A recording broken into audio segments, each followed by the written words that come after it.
Biz hozir Abdurayim akani xonadoniga keldik. Xonadonida ular jami 26 sotix maydonda mana shu turli xil mahsulotlarni ko'chatini yetishtiradi va hozir ko'rayotganingizdek bulg'or qalampirini ko'chatlari ekishga tayyor holga kelgan. Tarvuzdan tortib toki pomidorni ko'chatigacha mana shu issiqxonalarda yetishtiriladi va bilasizmi, buni daromadi bilan ham qiziqib ko'rdikda. Hozir Abdurayim akani o'zlari bilan ham suhbat quramiz. Mana shu ko'chatni 1500 so'mdan 1700 so'mgacha sotadi.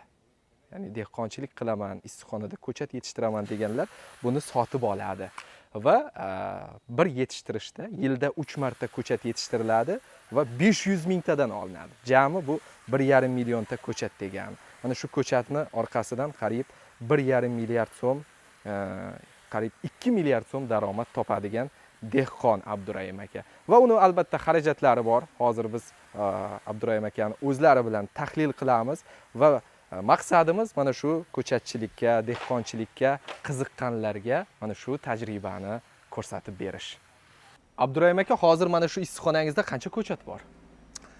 Endi hozir bu ko'chatxonamizda bu to'liq ekilmagan. Shunday holatda ham hozir 250 ming ko'chat bor. 250 mingga yaqin ko'chat bor. Bir vaqt o'zida. Hozir endi ayni mavsum emasda bizda. Mavsum hozir bolgar qalampiri mavsumi hozir. Bolgar qalampiri ekilgan. Endi bu sentyabrdan boshlab berga bular mana shu 10 kunda chiqib ketadi ko'chatdan emas. Bitta ko'chat qolmaydi bu yerda. Keyingi navbat pomidor bilan bodringga. Pomidor sentyabrda ekib boshlanadi. Sentyabrda 500 ming ko'chat ekiladi mana shu yerga. Bu 500 ming ko'chatimiz borinki noyabrga tugaydi. Noyabr ikkinchi partiya ketadi. Noyabr ikkinchi partiya ketadi. Bu ham 500 ming ko'chat ekiladi. Bu borib yanvarga tugaydi. Yanvarda beri 100% qovun tarvuz ekiladi ko'chat. U ham 500 ming ekiladi. Shu bilan ko'chatni